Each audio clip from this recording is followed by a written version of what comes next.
how did you get where you are? Maybe usitshele ukuthi hayi mina ngakhula khona le enkomazi ngimfana lothanda kudlala ibhola or kwendakalani. Umhambo wakho wawuhamba kanjani ukuze kuthi ube where you are today?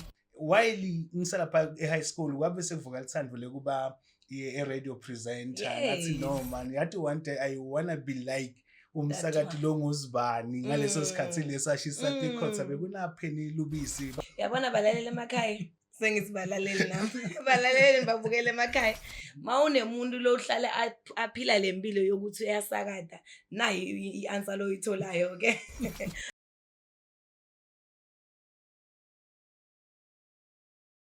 Hello family, welcome to Heal, Rise and Thrive with your doctor Dr. Nhlanhla. Today's next guest le handsome ngaloku ngabuyele emuva umsakadi we-radio nakhona Puti ninjani? Good afternoon Dokotela nguwe Dr. Tabete nakuba bukele ekhaya siyajabula kuba khona la ku Heal, Rise and Thrive. Siyabonga kakhulu. Sibonga ukuthi nidile ukuthi nisitohlala nathi la ekhaya nto sichazela ngokuthi ningibobani kwenakalani la nikhona khona nifike kanjani. Kuhlela kuyinto kodwa nje asesonke isikhathi kusinasibitwa sisabele kodwa nje kafishane nje Dr. Gama lami Jacob wakaLamula. Jacob. Originally ngwaseNtunda le ngaphansi kwamasipala waseNkomazi. Enkomazi. Yes, kodwa ke ngekukhula nekuphila sengichitha isikhathi esiningi ngaphansi kwamasipala waseMbombela eBarberton la sengihlala khona 24/7 yeah. Okay. So ungasitshela ekhaya and tell the viewers at home ukuthi how did you get where you are? Maybe usitshele ukuthi hayi mina ngakhula khona le enkomazi ngimfana lothanda kudlala ibhola or kwendakalani. Umhambo wakho wawuhamba kanjani ukuze kuthi ube where you are today? Yo, it's a long story, but I will try to cut it short. Okay. Njengoba sengishilo ukuthi ngitalelwe eNtunda le ngaphansi kwamasipala waseNkomazi. Ngicela nje mabanga ami laphasi kwalodakada primary school ngihamba ngiyalapha eSikwahlane secondary school. Njengabo bonke abantwana na ukhula utalwa ekhaya abatali baba neliphupho ukuthi kwangathi umntwana ngakhula abe ngiloku uyakubona kodwa nawe naso ukhulile bese discover ukuthi hayi man lo befisa abatali bami ngathi ayisiko lokhu mhlambe labakufisile bona lekwenteka kimi yabo abatali bami bafise ukuthi ngibe chartered accountant. Unfortunately ngifika grade 12 ngangapasi the way bengipasa kakhona grade 10 na grade 11 labo accounting ne business then dantshintsha ke into khanse kufuneka ukuthi ngihambe ngeuniversity. Ngangabi nale opportunity le ukuthi ngihambe ngeuniversity then nga-end up ngiyalapha eMapulaneng FET College eBushbuckridge. Yes, ngaphusha lapho ngiphusha izifundo zami ze-computer ngicecishwa nje kakhulu kuloko but ke while ngisalapha e-high school kwabe sekuvuka lithando lekuba radio presenter ngathi no man yathi one day I wanna be like umsakati lo nguzibani ngaleso sikhathi lesashisa tikhotha bekunapheni lubisi penny lava yes. So bengicela ngivuke ekseni ngabo 3 like yo penny lava like ngingavukeli nje kuyosebenza lethi ngivukele kulalela ukuthi so ungenile bangena during the week ekseni ngabo 3 abe songena nange weekend lo sengaba nesifiso nami ukuthi no man ngiyathi ukuthi la ekhaya bona bafuna ukuthi mhlawumbe ngente ifundo imali bu-chartered accountant but mina inhlitiyo yami kakhulu iku radio ngacela vele ngathanza i-radio bengisaka grade 8 lapho ngicela ngalandzela i-radio kakhulu yakhumbula nje 2004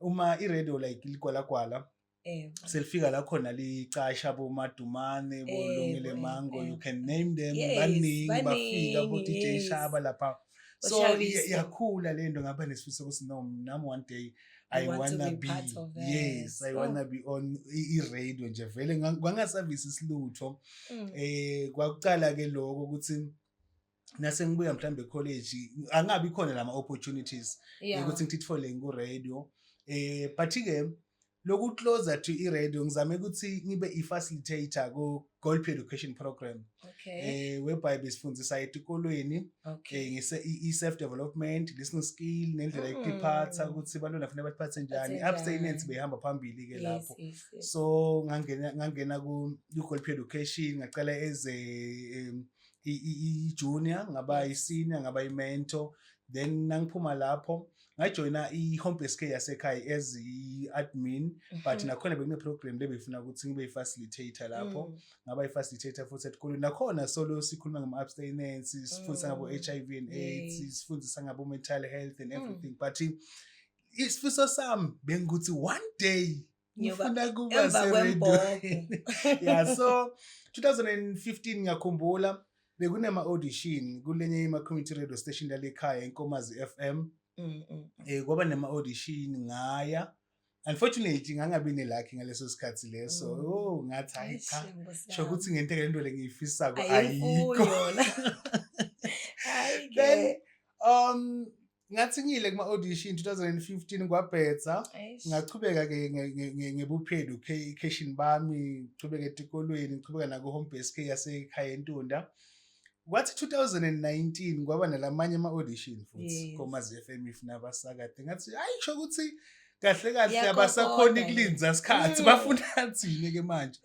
Then izobhayi ngaphenze ngabuyela kuma-audition bekungu-March nangingaphosisi March April khona lapho hayi bahambe vele nema-voice ethu sesi-auditionile lapho sesiyalinza phela March nothing, June nothing, mina nje basatawubuya nje ready khona la.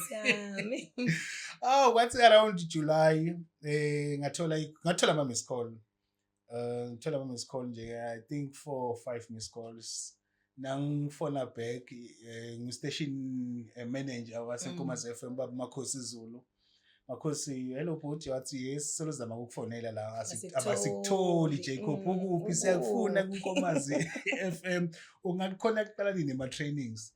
Ngathi how even tomorrow wathi kuthi nosebenza khona ngathi ngingavalelisa liphupho lami iredo. Then ngajoyina iNkomazi FM 2019 around July. Then ngachubeka up until December, but you know community radio station kuba netinkinga lapha nalapha when it comes to master stipend and everything. Mina kani ready hlupha kangaka.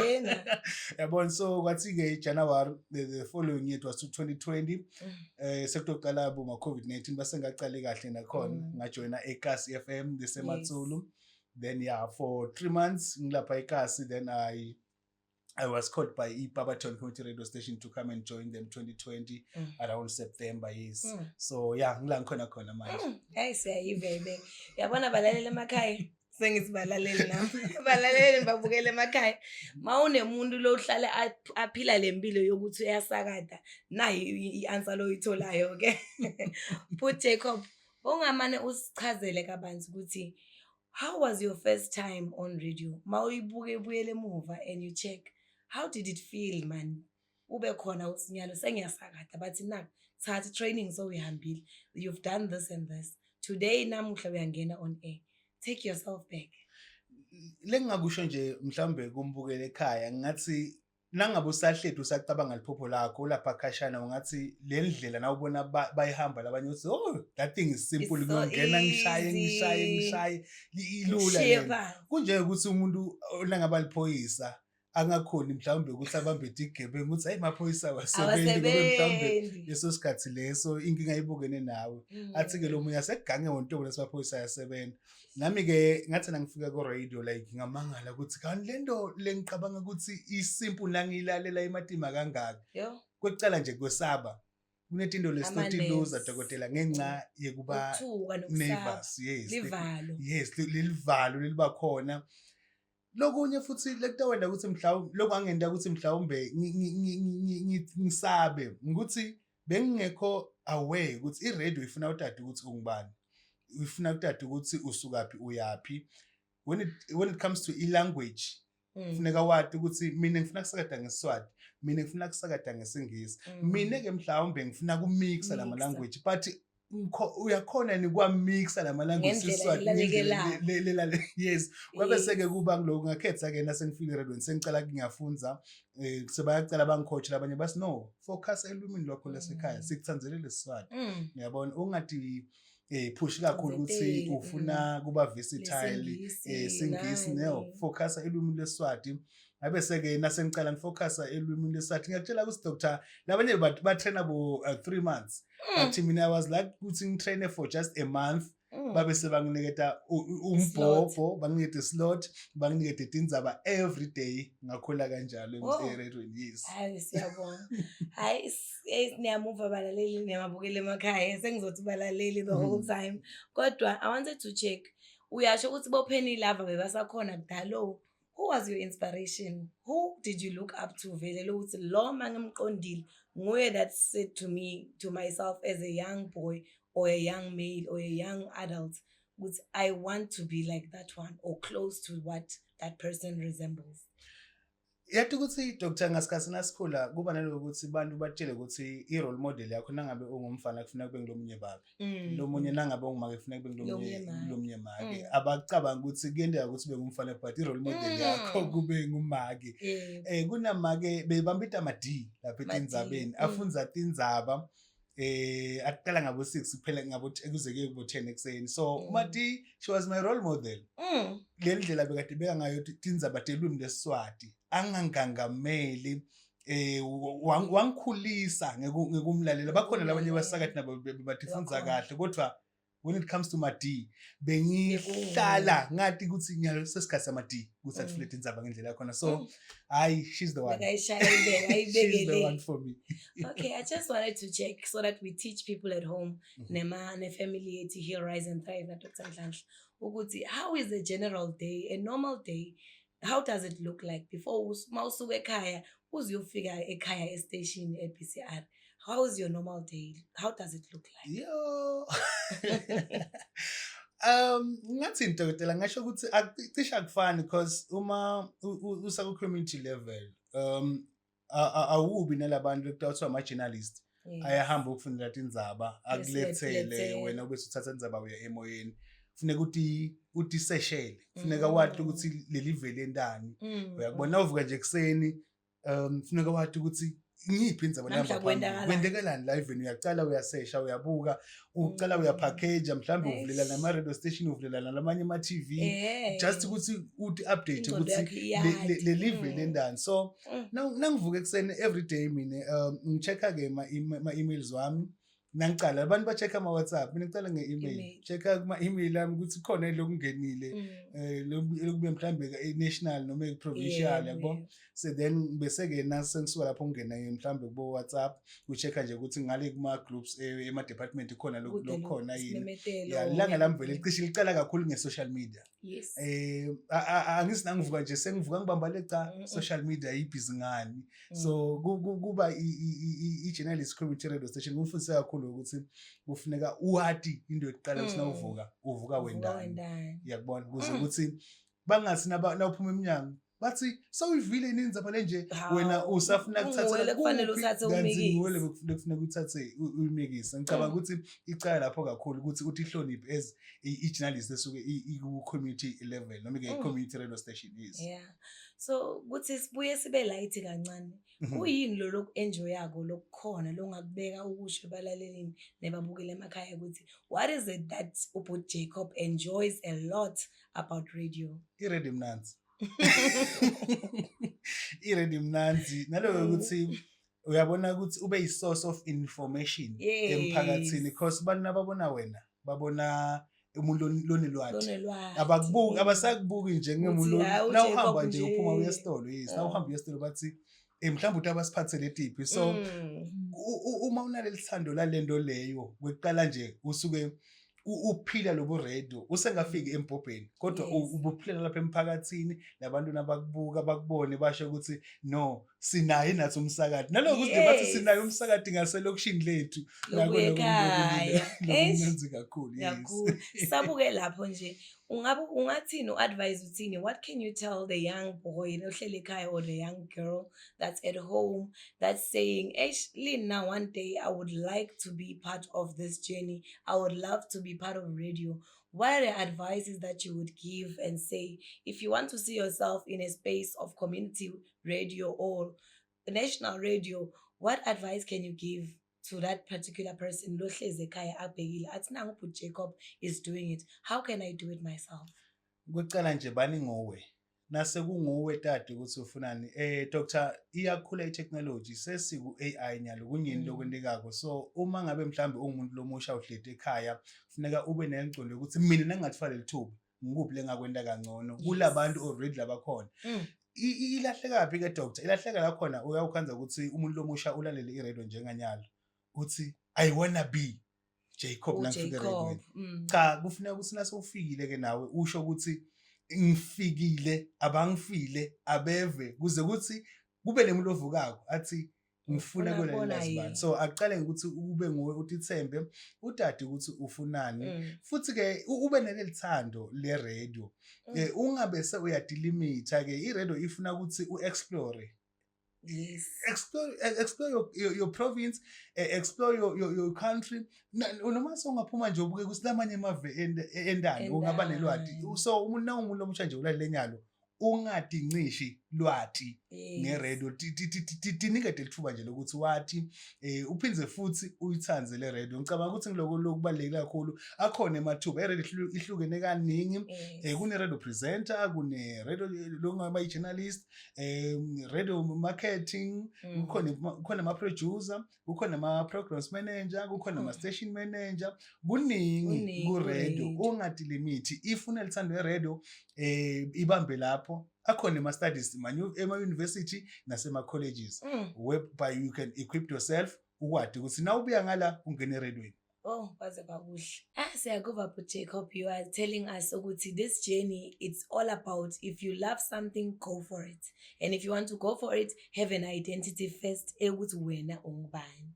So moving forward sikhuluma ngenkulumo yethu, what do you think is there for community when it comes to radio? Ihlangana njani community ne radio? Yini lokukhona lokuhlanganisa i-radio and the community? Lo ngasitshela kona ngabanzi, where is the relationship? Njengoba usho ukuthi this is a community where radio station that you working at. Yini lo ngachazela abalaleli ekhaya eyobabukela ekhaya ukuthi i-community ne radio ihlangana njani? Kube ngabe kuyangami Dr. Bengathi each and every community ayibe ne-community radio yayo. Yes. Whereby umphakathi waleyo ndzawo leyo utakwade ukuthi umikise tikhalo tawo, umikise timemetelo, kuphinze futhi kutrainwe bantu benzawo khona lapho ukuthi bakwadi kusakada. Because kuba matima kusuka uyasuka nje uhamba uya mhlambe kumsakado lo SABC or you can name the commercial. Name them, yes. Uma ngabe une community radio station kuyafana nokuthi une university. Yes, whereby we are trained. Singatraina lelikhono lebantu labasha lesilidzingako. Mina nje ngilapha iBCRFM. Yes. Uma ungabuka kulama radio stations lamakhulu 90% iproduct yabo from community radio, from BCRFM. Definitely. So uma ikhona community radio kumphakathi nomphakathi nje vele sesingawutshela yes ukuthi umphakathi uma ngabe kune community radio stations enzaweni yangakini i-70 futhi ningadilimiti ku easy kungena community radio station nangabe ulunga lemphakathi ufika ukuthi gogo ngitela into letha lokho then ukuthi ugibela itaxi ufike basimani security likimise bathi hayi asikuboni kuma guest ethu sicela ume kancane ufuna bani mhlawumbe ungamthola uphinde ujikubele emva but ke ku community radio station just nawufika isikalo sakho sivakale sithathwe sifake emoyeni. So bantu nje singabakhuthaza ukuthi la ngabe no community radio station nisuke babita ngekuthi ninelifa inheritance, ninelifa laleyo ndzawo leyo. Uma nje uhulumende angathi uyachubeka akukhule yonke lento khule nje ema podcast abo doctor kukhule ema community radio yenzaweni nendzawo. It's a seed that we planting to see that tree seyikhulile. Yes. Or iqhakaza. Kunjalo. So we wanted to check with Jacob ukuthi as wena usakada utibona uplawa yipi iseed, what do you share with the listeners ekhaya lo wena but Jacob lokuphuma kuwo lokubona ukuthi mina njengemsakadi this is what I bring to the table, ukubona kuyini ungasichazela ngabantu ukuthi kuyini lo usipha kona njengabut Jacob njengobushilo ukuthi as a person that lo sakadako have your own identity le wena uwathi ukuthi mphakathi wami I'm serving it with this. Ngokucala nje doctor nangabe ungumsakadi ufuna kube discipline emphakathini abakubuka lapha babuke umuntu lebangamethemba babuke umuntu lebangakholelwa kuye so ngicabanga ukuthi idiscipline iyambisana nekutiphatha endzaweni angeke uthi ungumsakati kube awukhoni kufundzisa ukuthi tilimatana kangakanani titsakamiva angeke uthi ungumsakati ube ubonakala nje njengawo wonke lo muntu lapha emphakathini uyabona so kufute ukuthi mine njenga Jacob wakalamola umphakathi uma ungibona batali nje bathi uyambona lo mfana kwaZibani kuba mnanzi ukuthi bakhombe abantu bathi uyabona mfana kwaZibani uhlulwa yini wena so kuba ngiloko nje ukuthi kwecala nje ngibasibonelo lesihle kwesibili sengishilo doctor ukuthi kufanele kube ngumuntu lebangamethemba ikakhulu kade etindzabeni mina ngikakhulu etindzabeni vele ngiyathanda indzaba bayathi I love news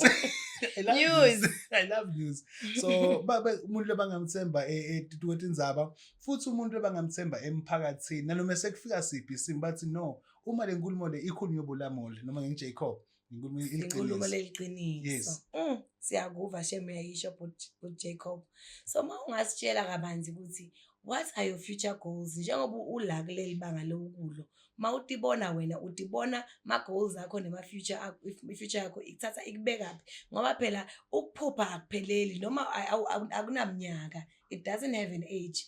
So where do you see yourself and what is it that you aspire for and what are your goals and dreams as uput Jacob los la sekakhona khona kwamanje?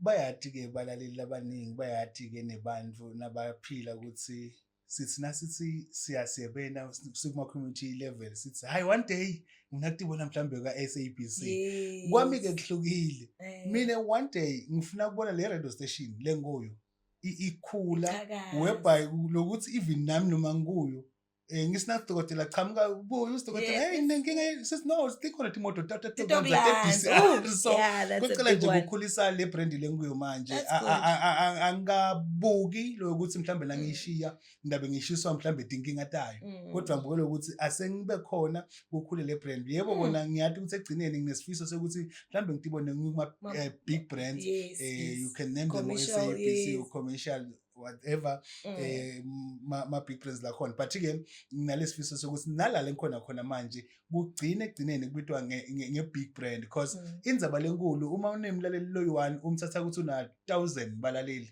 utitshela lokho ngicabanga ukuthi la ungabe sona 10 utitshela ngembalali labaningi kakhulu so umehluko nangubuka le ngubuke nala khona mhlambe sengaba machankura yabo machankura yes yakungaba imali but ke niyafisa nje ukuthi ngitibone mhlambe eminyakeni letako nami ngijoyina wona iyona imisikado lemikhulu kepha ngwendile umehluko nala khona manje. So do you see yourself in any other things, other platforms, television, podcasting, any other media platforms? Is there any other ones except for radio?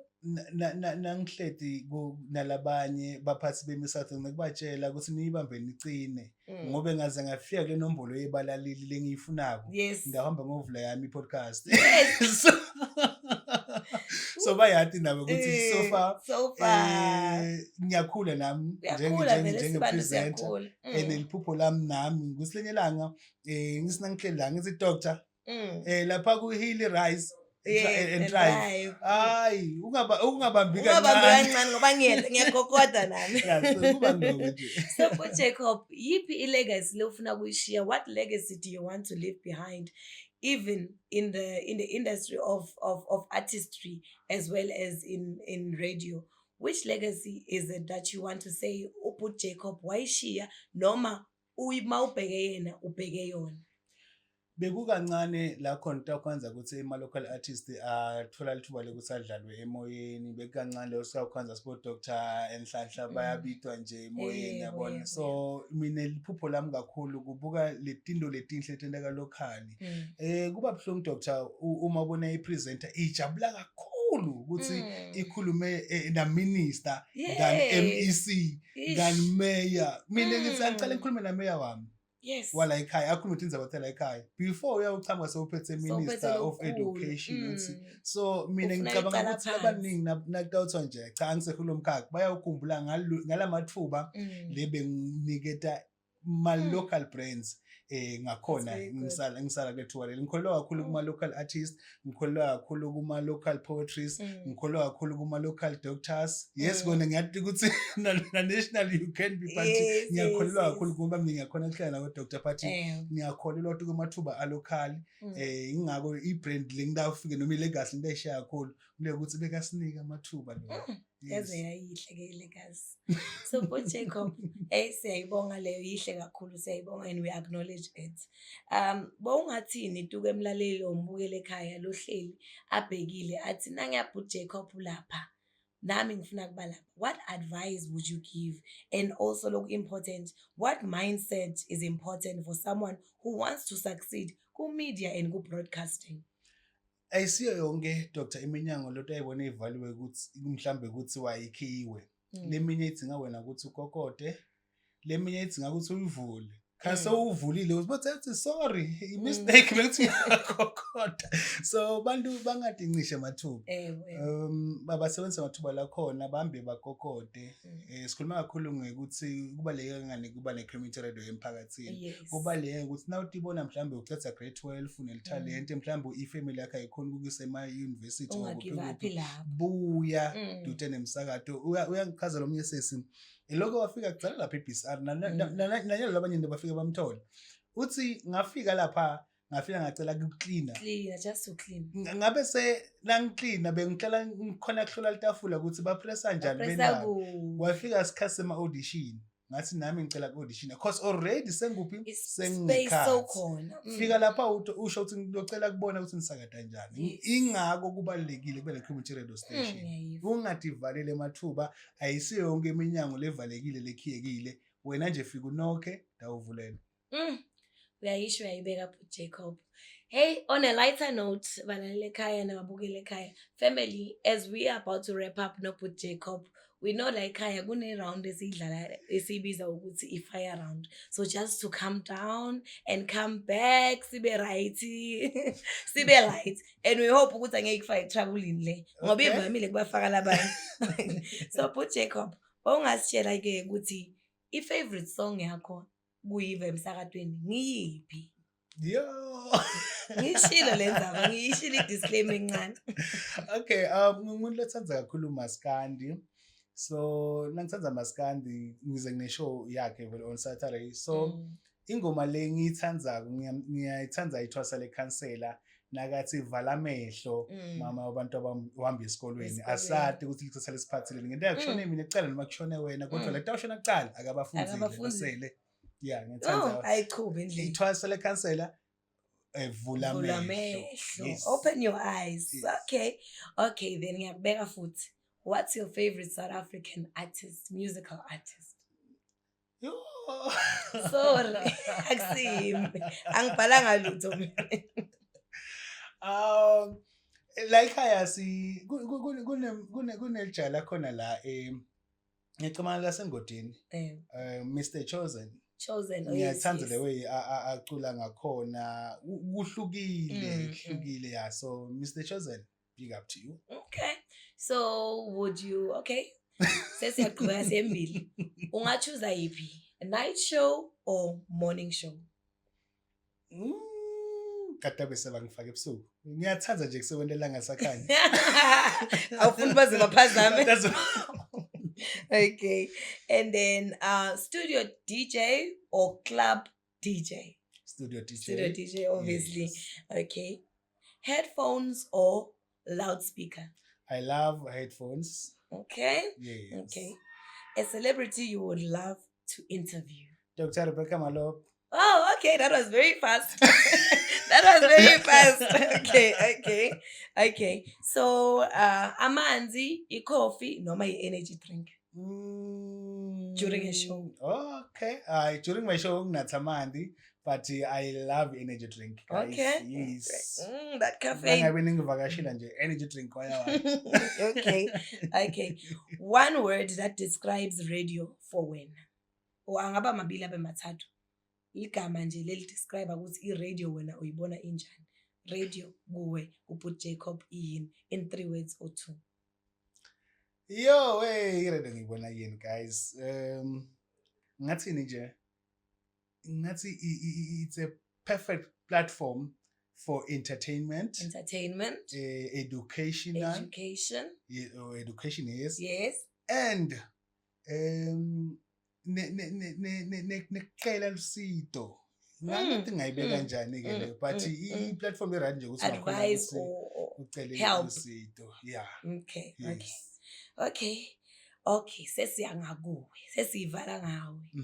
Magama lamabili noma mathathu or a word that describes uBut Jacob Lamula Seluf. Humble, friendly, always smiling. Oh, that was very simple for you. Okay, it was so great having you. We learned so much as a family. You know, when we see young men like you, But Jacob, doing the work that you're doing, we say to God, God, keep them. Give them grace to continue the work that they are doing. We pray every day ukuthi bantwana ekhaya babone ukuthi kuba mfana akusho ukuthi kuba mfana physically na masculinity, but tendo takho it will help you ukuthi ube umuntu lomuhle emphakathini and lo seva umphakathi ngale way lo seva ngakhona. Sibonga ukuthi umphakathi ubeke ku center of your life. Sibonga ukuthi awufuni ukushiya emuva ungakalungisi, ufuna ukuthi kuqale kukhule la ukhona khona ukuze ukuthi siye phambili. We thank you so much, But Jacob, for being with us. As He'll Rise and Thrive, we are saying shine, and we are saying ukuthi uNkulunkulu akubusise, aqhubeke nawe, angakushiye emuva, nawe ungamshiyi ngemuva. Uhlezi umbeke phambili ukuze kusithi indoda yakho iqhakaze, But Jacob. Sibonga kakhulu. So balalele ekhaya, sivile indzaba ya But Jacob. Manje tositshela ukuthi sikuthola kanjani. Inini show yakho ku BCR, sikuthola kuphi kuma socials, konke nje konke lokho nje. Okay, sibonga kakhulu Dr. Yo magama lamnanzi kangaka. Ngifa nje ngathi vele sengiphumelele already. Ngathi mangahlala bakuvusa ngawo nje magama la njengalawo. Kodwa ke mhlambe labafuna kusilandzela ke banoma balandzele Jacob. Ngingu Jacob J Lamula ku Facebook, ku TikTok Jacob Lamula, ku X lebe yatwa ngeTwitter ngaphambilini, ne-Instagram Jacob_waka_Lamula. 0721408537 inombolo yami leyo. Angikayishadi 072 Okay, 072 140 nangithanga shadoti la ngisho ukuthi bangayimi angisho lutho Jacob sekafishane nje eMpumalanga Hill Rise and Thrive. Asibonge balaleli emakhaya, we're signing out.